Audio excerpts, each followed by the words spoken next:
Hello friends, welcome to get on. देश का सबसे बड़ा बदलाव 34 सालों बाद अब बदलने जा रहा है हमारा एजुकेशन सिस्टम। तो इस चीज को हम 3 स्टेप्स में समझते हैं। पहला, कि इस नए एजुकेशन सिस्टम में हमें क्या क्या बदलाव देखने को मिलेंगे। दूसरा ये कि इस बदलाव से स्टूडेंट्स को क्या फायदा होगा। और तीसरा, हम ये जानेंगे कि ये बदलाव कब तक लागू कर दिया जाएगा।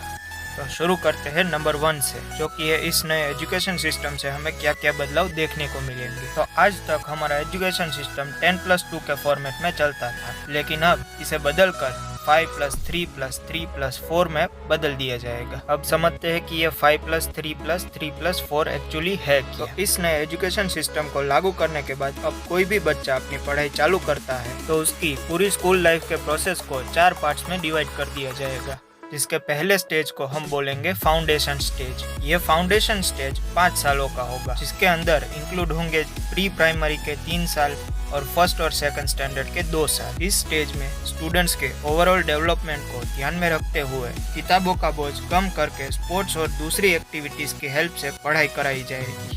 इसके बाद आता है प्रेपरेटरी स्टेज, जो कि 3 सालों का होगा और इस स्टेज के अंदर इंक्लूड होंगे 3rd, 4th और 5th स्टैंडर्ड के बच्चे। इस स्टेज में स्टूडेंट्स को साइंस, मैथ्स, आर्ट्स और सोशल साइंस जैसे सब्जेक्ट्स पढ़ाए जाएंगे और ये पूरी तरह से थियरी बेस्ड बिल्कुल नहीं होगा। इन सब में प्रैक्टिकल चीजों को भी इंक्लूड किया जाएगा। इसके बाद आता है मिडिल स्टेज, जिसके अंदर इंक्लूड होते हैं 6 स्टैंडर्ड से लेके 8 स्टैंडर्ड तक के बच्चे। इस स्टेज में डिसाइड किए गए सिलेबस के हिसाब से पढ़ाया जाएगा और इस स्टेज से स्टूडेंट्स को इंटर्नशिप्स करने के लिए एनकरेज भी किया जाएगा, जिसकी वजह से कोई भी स्टूडेंट्स अगर इंटर्नशिप्स करना चाहता है तो उसको स्कूल की तरफ से पूरा सपोर्ट दिया जाएगा। और इस स्टेज से ही स्टूडेंट्स को कंप्यूटर कोडिंग भी सिखाई जाएगी, जिसकी वजह से वो छोटी उम्र से ही सॉफ्टवेयर डेवलपमेंट और एप्स डेवलपमेंट जैसी टेक्निक भी सीख जाएगा।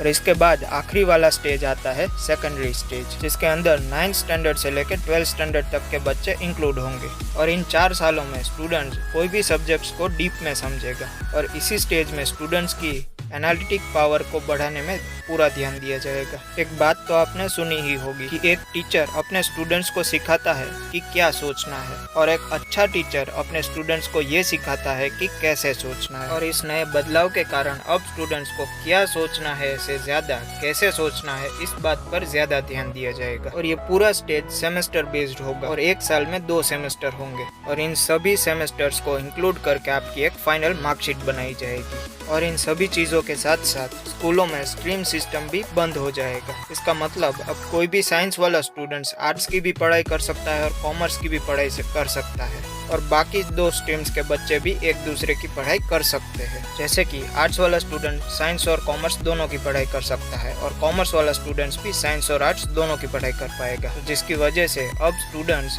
अपनी पसंद के सारे सब्जेक्ट्स पढ़ पाएंगे। स्टूडेंट्स को अपनी पसंद के हिसाब से अपने सब्जेक्ट चूज करने की आज़ादी मिल जाएगी। और तो और पहले के एजुकेशन सिस्टम में ऐसा होता था कि कोई भी स्टूडेंट्स अगर कॉलेज में एडमिशन लेता है तो जब तक वो कॉलेज की पूरी डिग्री कंप्लीट नहीं कर लेता तब तक उसे कोई भी सर्टिफिकेट नहीं दिया जाता। मतलब अगर कोई भी कॉलेज स्टूडेंट्स अपनी पढ़ाई बीच में ही छोड़ देता है तो उसको कोई भी सर्टिफिकेट नहीं दिया जाता और जिसकी वजह से उसके पास कोई प्रूफ भी नहीं होता कि उसने कॉलेज के 2 या 3 साल कंप्लीट किए हैं। और अब इस नए एजुकेशन सिस्टम में अगर कोई स्टूडेंट्स 1 साल कॉलेज की पढ़ाई करके उसे छोड़ देता है तो उस 1 साल का भी उसको एक सर्टिफिकेट मिल जाएगा, जिसे हम कहेंगे कोर्स सर्टिफिकेट। और अगर कोई स्टूडेंट्स 2 साल पढ़ाई करके छोड़ना चाहता है तो उसे डिप्लोमा का सर्टिफिकेट दिया जाएगा। और अगर कोई स्टूडेंट्स 3 साल कंप्लीट करता है तो उसे बैचलर्स की डिग्री दी जाएगी। और अगर कोई स्टूडेंट्स पूरे 4 साल कंप्लीट कर लेता है तो उसे बैचलर्स डिग्री के साथ साथ रिसर्च सर्टिफिकेट भी दिया जाएगा। और इसकी वजह से स्टूडेंट अपनी पूरी आज़ादी से कभी भी कॉलेज में एंट्री ले सकता है और एग्जिट भी कर सकता है और उस स्टूडेंट के पास उसने जितनी भी पढ़ाई की है उसका पूरा प्रूफ होगा। और इसकी वजह से इस सिस्टम को मल्टी एंट्री और मल्टी एग्जिट वाली सिस्टम भी कहा जाता है। तो अब हम आगे बढ़ते हैं इस वीडियो के दूसरे पार्ट की तरफ, जो ये है कि इस बदलाव से स्टूडेंट्स को क्या क्या फायदा होगा। पहला फायदा, इस नए एजुकेशन सिस्टम में स्टूडेंट पर से किताबों का बोझ कम किया जाएगा और जिसके बदले में अब प्रैक्टिकल बेस्ड पढ़ाई होगी और साथ ही साथ स्पोर्ट्स और एक्स्ट्रा को करिकुलर एक्टिविटीज से भी स्टूडेंट्स को पढ़ाया जाएगा और इसके चलते स्टूडेंट्स का ओवरऑल डेवलपमेंट पॉसिबल हो पाएगा। दूसरा फायदा, इस एजुकेशन सिस्टम में सिर्फ स्टूडेंट्स की रटने की कैपेसिटी को ध्यान में ना रखते हुए ओवरऑल डेवलपमेंट और स्किल्स को ध्यान में रखते हुए स्टूडेंट की मार्कशीट तैयार की जाएगी। मतलब अब स्टूडेंट्स की सिर्फ थियरी बेस्ड एग्जाम के हिसाब से रिजल्ट नहीं बनाया जाएगा, स्टूडेंट्स का सभी तरह से इवेल्युएशन किया जाएगा और उस हिसाब से ही अब स्टूडेंट की मार्कशीट भी तैयार की जाएगी। तीसरा फायदा, स्टूडेंट्स को छोटी उम्र से ही कंप्यूटर कोडिंग सिखाई जाएगी, जिसकी वजह से वो छोटी उम्र में ही डिजिटल चीज़ों का इस्तेमाल करना अच्छे से सीख जाएंगे और साथ ही साथ ऐप डेवलपमेंट और सॉफ्टवेयर डेवलपमेंट के प्रोसेस को वो छोटी उम्र में ही समझ लेंगे, जो कि स्टूडेंट्स के लिए काफ़ी अच्छी बात है। और चौथा फायदा ये है कि छोटी उम्र से ही स्टूडेंट्स इंटर्नशिप नाम के वर्ड से फेमिलियर हो जाएंगे और छोटी उम्र से ही वो कॉर्पोरेट वर्ल्ड को समझ जाएगा, जिसकी वजह से आगे चलकर उसे कभी भी अनएम्प्लॉयमेंट का मुंह नहीं देखना पड़ेगा। और अगर आपको इंटर्नशिप का मतलब नहीं पता तो मैं आपको बता देता हूँ कि इंटर्नशिप मतलब आप कोई भी कंपनी में एज अ इंटर्न काम करने जाते हो, लेकिन पुराने एजुकेशन सिस्टम के हिसाब से इंटर्नशिप कॉलेज स्टूडेंट्स ही करते थे अपनी फील्ड में अच्छी पकड़ बनाने के लिए और बाहर की कंपनीज में कैसे कैसे काम होते हैं और ये सब कुछ जानने के लिए वो इंटर्नशिप्स करते थे। इन शॉर्ट, इंटर्नशिप्स मतलब आपको किसी भी कंपनी में काम कैसे करना है वो सीखने जाते हो और काम करने के बाद आपको उस चीज का सर्टिफिकेट भी मिलता है, जो सर्टिफिकेट आपके वर्क एक्सपीरियंस में गिना जाता है।